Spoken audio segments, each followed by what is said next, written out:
સૌથી પહેલા બધા કે 2 નંબરના ધંધા કરતા હશે એટલે એટલા બધા ગ્રોથ કરતા હોય. આવું ઘણા બધા કહેતા હોય છે. સમાજ બધી રીતના બધ સમાજને તમે ના પહોંચી શકો, એ ગમે તે બોલે, પણ અંદરથી એક લાગણી એવી જોઈએ ક્યારેય કોઈનું ખોટું ના થવું જોઈએ, ખોટું ના કરવું જોઈએ.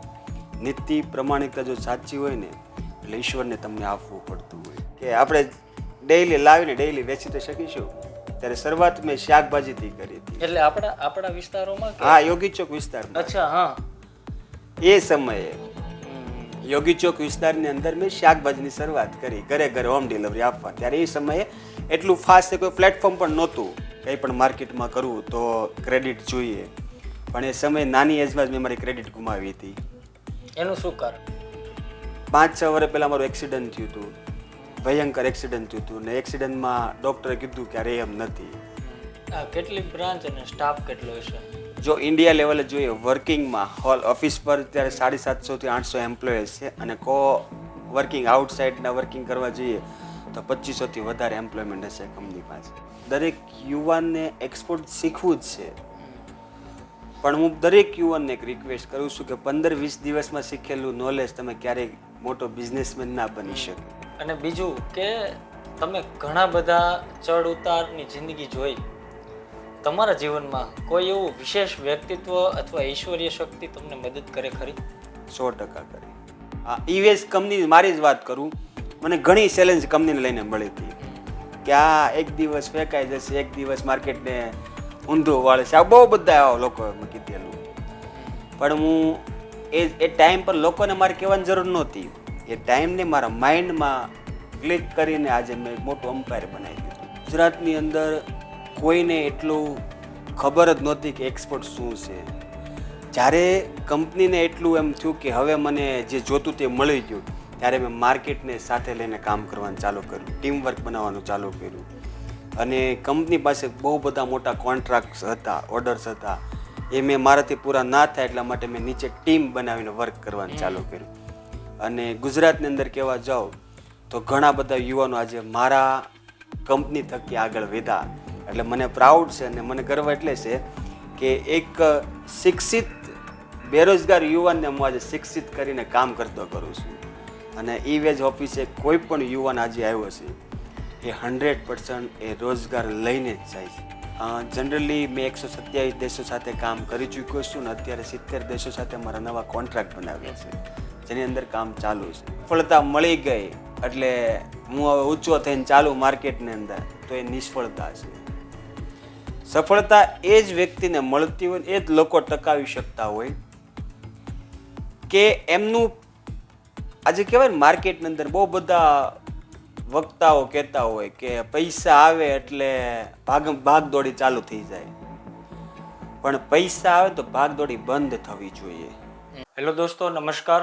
હું ચિરાગ પરમાર ફરી એકવાર આપની સાથે વાત વિશેષ ચેનલ પર વિશેષ વ્યક્તિઓને લાવતો હોઉં છું. આજે આપણી સાથે છે સતીશભાઈ હિરપરા, ઇમ્પોર્ટ એક્સપોર્ટના બિઝનેસ સાથે જોડાયેલા છે. ભારતની ટોપ કંપનીઓમાં તેમનું નામ છે અને સાથે સાથે મજાની વાત એ છે કે સૌથી ઓછી ઉંમરના બિઝનેસમેન તરીકેનું નામ છે. માત્ર 29 વર્ષની ઉંમર છે. તો સતીશભાઈ નમસ્કાર. નમસ્કાર. સતીશભાઈ, આપની જીવનયાત્રાને લોકો સુધી પહોંચાડવાનો અમારો એક માત્ર ઉદ્દેશ છે.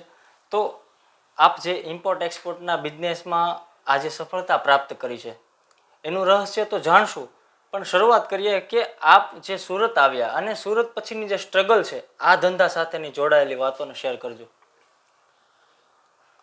સૌથી પહેલા જ્યારે ધોરણ 10 પાસ આઉટ થયા પછી નક્કી કર્યું હતું કે 11-12 સાયન્સ કરશું, કોમર્સ કરીએ કે આગળનું ફ્યુચર શું. એ 10મા ધોરણમાં ભણતા જ વિચારતા હતા કે નાની ઉંમરમાં શરૂઆત તો કરીએ પણ એક કહેવાય સાહસ.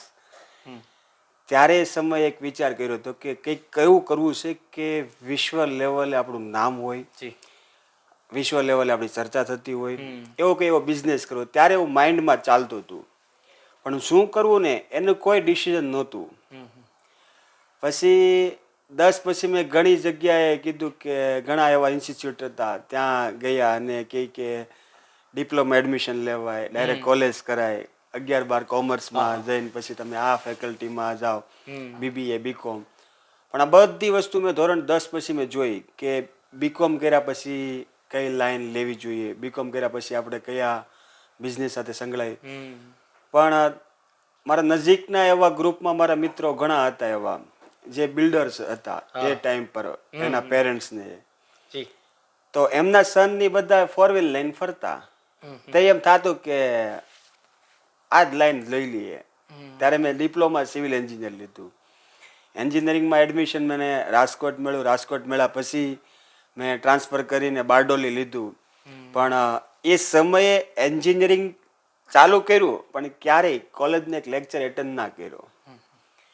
કેમ કે થિંકિંગ એવું જ આવતું હતું કે આની જેવું બનવું છે, આની જેવું બનવું છે. ભણવાથી પોસિબલ નહોતું. અને સિવિલ એન્જિનિયરના જેટલા 10-10 વર્ષના એક્સપિરિયન્સ એન્જિનિયરને પૂછ્યું તમારી સેલરી કેટલી છે, ત્યારે એ લોકો એમ કે 25 થી 30 હજાર એ સમયે.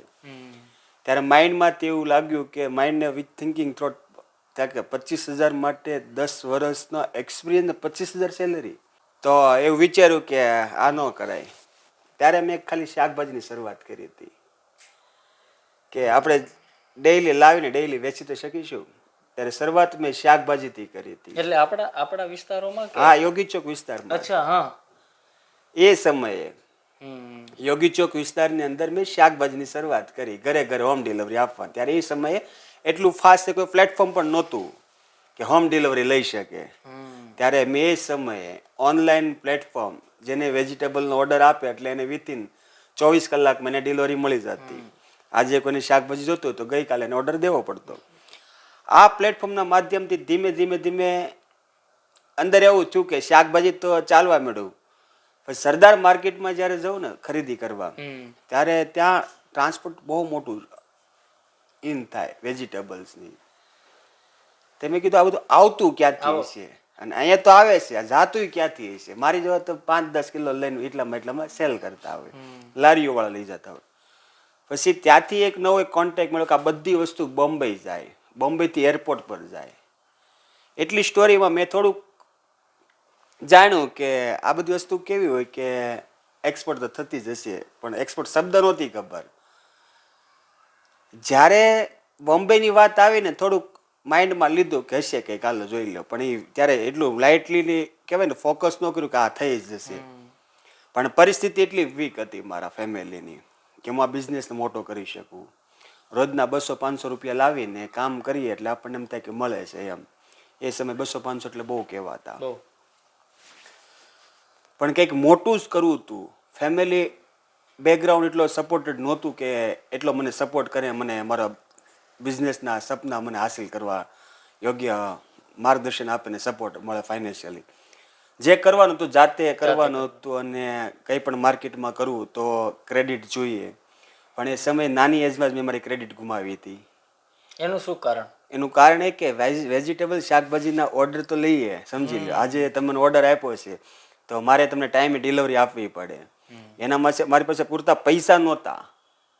કોઈ પાસે 2,000, 1,000, 2,000 ઉછીના લીધા હોય ટાઈમે ના 1,000, 2,000 થી મેં ક્રેડિટ ડાઉન કરી હતી. અને સમાજની અંદર કેવું હોય કે એ તો રોજ 1,000 રૂપિયા 2,000 માગતો જ હોય. ત્યારે એ સમય એવું હતું એટલે કોઈ જનરલી ટ્રસ્ટ ના કરી શકે.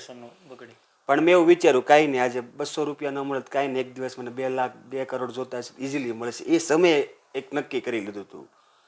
ચેલેન્જ મેં એસ્કેપ કરી હતી. 5-6 વર્ષ પહેલા મારું એક્સિડન્ટ થયું હતું, ભયંકર એક્સિડન્ટ થયું હતું. ને એક્સિડન્ટમાં ડૉક્ટરે કીધું કે અરે એમ નથી.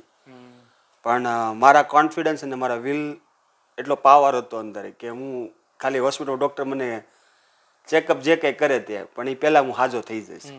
એની ટ્રીટમેન્ટ પહેલાં હું સાજો થઈ ગયો. મતલબ 45 ડેમાં હું હોસ્પિટલથી હું સીધો ઓફિસ પર આવતો થઈ ગયો હતો. કેમ કે કહેવાય ને કે હોસ્પિટલમાં તો જે કંઈ ટ્રીટમેન્ટ છે હોસ્પિટલ ડૉક્ટર કરવાના હતા એ ઓલરેડી એને પૂરી કરી. કેમ કે આખો મારો ફેસ છે ને એ આજે મેં સોશિયલ ઉપર મૂક્યો છે 2013નો અને આજનો બહુ ડિફરન્સ આજે જ મૂક્યો છે. આમાં પણ છે ફોટો મારો સાહેબની બાજુમાં. પછી મેં મારા ફેસ સામે નથી જોયું, પછી મેં મારા બિઝનેસની સામે જોયું. તમારા બિઝનેસની નીતિ પ્રમાણિકતા જો સાચી હશે ને તો તમારો બિઝનેસ કોઈની તાકાત નથી નીચે પાડવાની.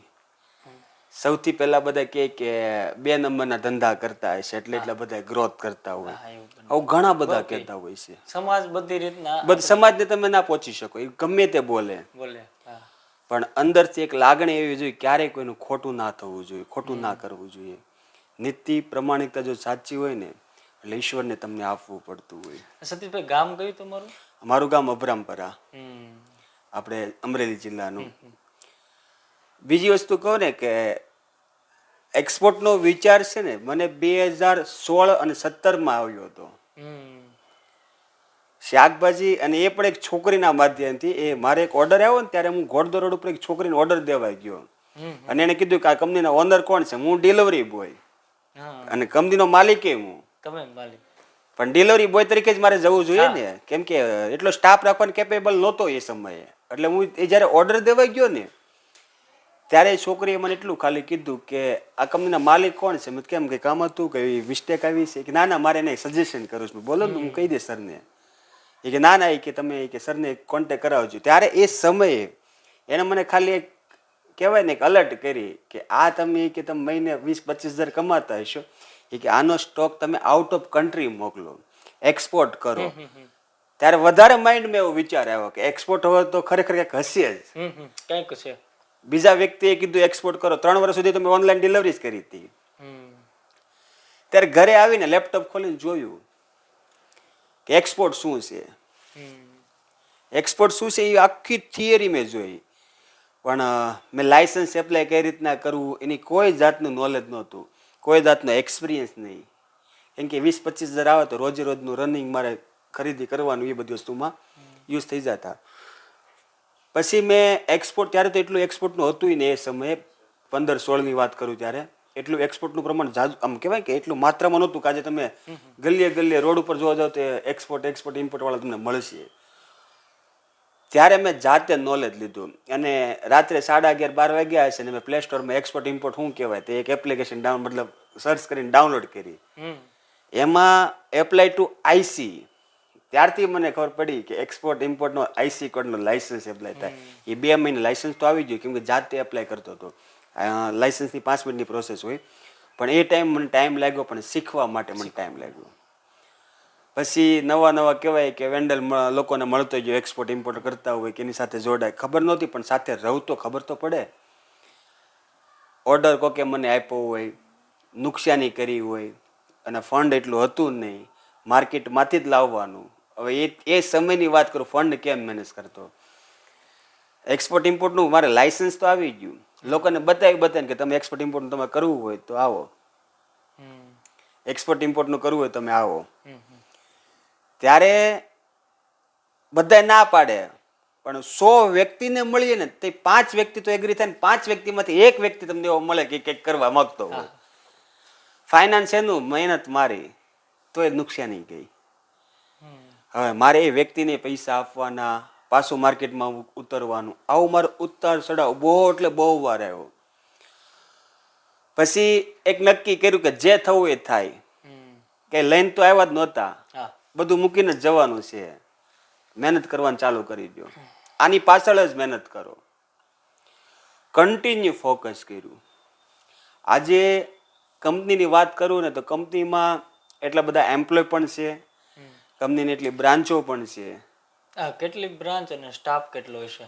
જો ઇન્ડિયા લેવલે જોઈએ વર્કિંગમાં હોલ ઓફિસ પર ત્યારે 750 થી 800 એમ્પ્લોયઝ છે, અને વર્કિંગ આઉટસાઇડના વર્કિંગ કરવા જઈએ તો 2500 થી વધારે એમ્પ્લોયમેન્ટ હશે કંપની પાસે. બીજી વસ્તુ, આજે ગ્રુપ ઓફ કંપની બહુ બધી કંપનીઓ સાથે સંકળાય છે, કેમ કે દરેક કંપનીમાંથી એક્સપોર્ટ કરવું. દરેક લોકોને આજે યુવાનો જે વિચારે છે કે મારે એક્સપોર્ટ કરવું છે, સ્ટાર્ટઅપ માટે આવતા હોય તો એ લોકોને અમે સાથે મળીને કામ કરતા હોઈએ. અને હેડ ઓફિસની વાત કરું તો અહીંયા આખો મારો પરિવાર છે. આજે સતીશભાઈ, એક સવાલ છે કે અત્યારના યુવાનોને એક જસ્બો છે, ઇમ્પોર્ટ એક્સપોર્ટ શીખવું છે, તો એને શીખવાની જે 0થી જે શરૂઆત છે A to Z એવી માહિતી ટૂંકમાં તમને યોગ્ય લાગે તો કયો, એટલે કંઈક યુવાનો શીખશે. યસ, આજે હું તમને કહું ને તો દરેક યુવાનને એક્સપોર્ટ શીખવું જ છે, પણ હું દરેક યુવાનને એક રિક્વેસ્ટ કરું છું કે 15-20 દિવસમાં શીખેલું નોલેજ તમે ક્યારેય મોટો બિઝનેસમેન ના બની શકે. બિઝનેસ શીખવા માટે 15-20 દિવસ તમને થિયરી લો તો ઓકે, પ્રેક્ટિકલ લેવા માટે ઓછામાં ઓછા તમારી પાસે 3 વર્ષનો ટાઈમ હોવો જોઈએ. આ 3 વર્ષની અંદર જો તમે પ્રેક્ટિકલ બિઝનેસની અંદર સંકળાયેલા રહો તો ગેરંટી હું આપું છું કે વ્યક્તિ સક્સેસ 100% થાય.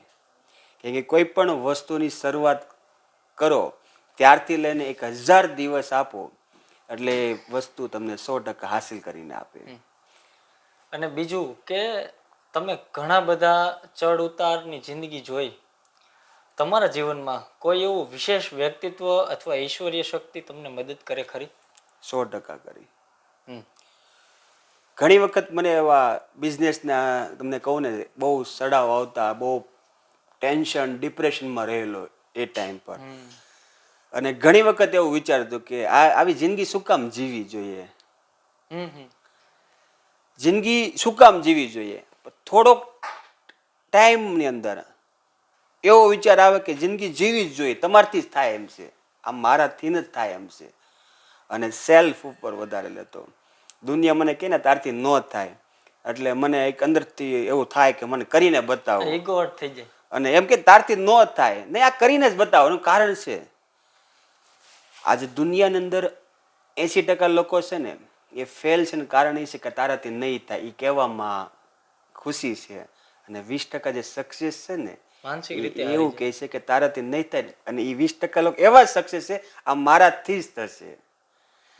એટલે 80-20 નો રેશિયો જનરલી યુઝ થતો હોય છે કે 80% લોકો બધાને સક્સેસ થવું છે, તમારે સક્સેસ થવું છે, બધાને સક્સેસ થવું, પણ નથી થતા એના કારણો આ છે. આ તારાથી ન થાય, આમ ન થાય. અમુક માઇન્ડને લઈને આજે એમ કે તારાથી ન થાય. ઈવીએસ કંપની મારી જ વાત કરું, મને ઘણી ચેલેન્જ કંપનીને લઈને મળી હતી કે આ એક દિવસ ફેંકાઈ જશે, એક દિવસ માર્કેટને ઊંધું વાળે છે, આ બહુ બધા એવા લોકો મેં કીધેલું. પણ હું એ ટાઈમ પર લોકોને મારે કહેવાની જરૂર નહોતી. એ ટાઈમને મારા માઇન્ડમાં ક્લિક કરીને આજે મેં એક મોટું અમ્પાયર બનાવી લીધું. દુનિયાને શું કામ બતાવવું જોઈએ? ભારતના નકશામાં ઈવેજ એનું સ્થાન કેટલામું છે, અને બીજું આપનું જે ટર્નઓવર છે જો શક્ય હોય તો કહેજો. અને બીજું કે જે સફળતા પ્રાપ્ત કરી એની જો કંપની વિશેની બેઝિક માહિતી ખાલી તમને યોગ્ય લાગે એવી વાતો કરજો. દેશની અંદર જોઈએ તો આજે 2020, 21 ને 22 આ 3 વર્ષમાં એક્સપોર્ટનું પ્રમાણ કંપનીના માધ્યમથી સૌથી વધારે હાઈ લેવલ પર, એમાં આપણે ગુજરાત અને સુરતનું. ગુજરાતની અંદર કોઈને એટલું ખબર જ નહોતી કે એક્સપોર્ટ શું છે. જ્યારે કંપનીને એટલું એમ થયું કે હવે મને જે જોતું તે મળી ગયું, ત્યારે મેં માર્કેટને સાથે લઈને કામ કરવાનું ચાલુ કર્યું, ટીમવર્ક બનાવવાનું ચાલુ કર્યું. અને કંપની પાસે બહુ બધા મોટા કોન્ટ્રાક્ટ્સ હતા, ઓર્ડર્સ હતા, એ મેં મારાથી પૂરા ના થાય એટલા માટે મેં નીચે ટીમ બનાવીને વર્ક કરવાનું ચાલુ કર્યું. અને ગુજરાતની અંદર કહેવા જાઉં તો ઘણા બધા યુવાનો આજે મારા કંપની થકી આગળ વધ્યા. એટલે મને પ્રાઉડ છે અને મને ગર્વ એટલે છે કે એક શિક્ષિત બેરોજગાર યુવાનને હું આજે શિક્ષિત કરીને કામ કરતો કરું છું. અને ઈવેજ ઓફિસે કોઈ પણ યુવાન આજે આવ્યો છે એ 100% એ રોજગાર લઈને જ જાય છે, કેમ કે એ કામ મારું છે આપવાનું. બીજી વસ્તુ કહેવા જઈએ તો દેશની અંદર ઘણી બધી કંપનીઓ એક્સપોર્ટ કરતી હોય, એમાં એગ્રીકલ્ચરમાં આજે મારી કંપની ટોપ 25 અંડર લિસ્ટમાં નામ છે. અને કંપનીનું ટર્નઓવર પણ ખાચું એવું છે, પણ અમુક જાહેરાત ના કરી શકું. બરોબર છે. સતીશભાઈ, અત્યારે હાલમાં યુવાનો એવું વિચારે ઇમ્પોર્ટ એક્સપોર્ટ કર્યું અને નુકસાની જે થાય એનું શું કારણ? જો એક સિમ્પલ ભાષામાં કહું, આજના યુવાનને અધૂરું નોલેજ લઈને કામ કરવું છે, પૂરું નોલેજ નથી લેવું. કહેવાય ને અધૂરો ઘડો સલકાય વધારે, એની જેવી કહેવતની જેમ જ છે કે 15 દિવસ ટ્રેનિંગ લઈને ડાયરેક્ટ એક્સપોર્ટ કરી દે. હું તમને એમ કહું, તમે 15 દિવસની તમે ટ્રેનિંગ લીધી છે, 20 દિવસની મહિનાની કોઈ પણ જગ્યાએ વોટ ટ્રેનિંગ લીધી છે, ટ્રેનિંગ લઈને તમને એમ કહું કે ફલાણો બાયર છે એને માલ મોકલ, 20, 25, 50 લાખનું જે કાંઈ રોકાણ થાય કર. અને એ બાયરને ઓળખતો નથી, પણ મારા કહેવાથી, કોઈ થર્ડ પાર્ટી કહેવાથી જો માલ મોકલી દે તો નુકસાની જ આવવાની છે ને. હા કારણ એ છે કે પોતાના કોન્ફિડન્સ ઉપર કામ નથી કરતા, બીજાના કોન્ફિડન્સ, બીજાના નિર્ણય ઉપર કામ કરે છે. કેમ કે હું આ દરેક યુવાન આજે એક્સપોર્ટ ઇમ્પોર્ટના જેટલા પણ યુવાનો શીખે છે, કોઈ પણ જગ્યાએ શીખતા હોય તો અમારા ઇન્સ્ટિટ્યૂટમાં શીખતા હોય, એ દરેક યુવાનને એટલું કહું છું, સૌથી પહેલા બેઝિક પાયો તૈયાર કરો. આ બિઝનેસ આજકાલ બંધ નથી થઈ જવાનો, અંગ્રેજો વાતથી ચાલુ આવ્યો અને ચાલુ જ રહેવાનો છે. એકાબીજા દેશના રિલેશન સારા છે અને બીજી વસ્તુ આયાત અને નિકાસ તો ચાલુ જ રહેવાનું છે. હવે તો વધશે, ઘટશે નહીં. તો ઉતાવળ કરવા કરતા બેટર છે કે શાંતિથી બિઝનેસ કરો, ભલે ને 2 વર્ષ લાગે, શું ઉતાવળ છે.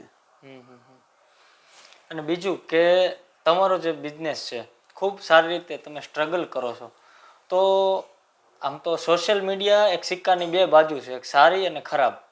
તો તમને જે સફળતા મળી એમાં સોશિયલ મીડિયાનો કેટલો સાથ છે, સપોર્ટ? હું તો કહું છું સોશિયલ મીડિયાનો જેટલો ઉપયોગ થાય ને એટલો કરો. સોશિયલ મીડિયા એક એવો બિઝનેસ તમને અપાવે, એનું કારણ છે કે આજે જે કાંઈ મારી પાસે છે એ સોશિયલ મીડિયાથી જ મારું આખું ફેમિલી બેકગ્રાઉન્ડ બિઝનેસ બન્યું છે. હું અમેરિકા વાળાને ક્યાં ઓળખતો હતો, લંડન વાળાને કોને ઓળખ, કોઈ નહીં. બધા ફેસબુકના માધ્યમથી જ કનેક્ટિવિટી થતા હોય. ઇન્સ્ટાગ્રામ છે, ફેસબુક છે, લિંક્ડઇન છે, આ બધા સોશિયલ મીડિયા બહુ સ્ટ્રોંગ છે. પણ આજના યુવાન છે ને રીલ જોવામાં વધારે ટાઈમ વેસ્ટ કરતા હોય છે. એટલે સોશિયલ મીડિયાનો ભરપૂર ઉપયોગ કરવો જોઈએ અને સાચી દિશામાં કરવો જોઈએ. કેટલા દેશમાં તમારી સાથે જે બિઝનેસ જોડાયેલો છે, કેટલા દેશ સાથે તમે કામ કર્યું? અને ખાસ કરીને હું વારંવાર તમારા સ્ટાફને ફોન કરું અને કહું કે સાહેબ આજે ફ્રી છે, તો જ્યારે ફોન કરવામાં આવે ત્યારે તમે આઉટ ઓફ હોય, તો કેટલા દેશોમાં તમારું કામકાજ છે? જનરલી મેં 127 દેશો સાથે કામ કરી ચૂક્યો છું ને અત્યારે 70 દેશો સાથે મારા નવા કોન્ટ્રાક્ટ બનાવ્યા છે, જેની અંદર કામ ચાલુ છે. બીજી વસ્તુ કે હું વારંવાર આઉટ ઓફ કન્ટ્રી જતો હોય એના કારણો એટલા માટે કે કોઈ અમેરિકાનો ક્લાયન્ટ છે તો નિયર બાય કન્ટ્રીમાં આવતા હોય, વિઝિટ કરતા હોય, તો મારી ફરજ છે કે એમને મળવું. જેનાથી હું અમેરિકા જાઉં એની જગ્યાએ મને 3 થી 4 કલાકની ફ્લાઇટમાં મારું કામ ઇઝી થઈ જતું હોય છે. એટલે હું જનરલી નિયર બાય કન્ટ્રીમાં વિઝિટ કરતો જાઉં છું.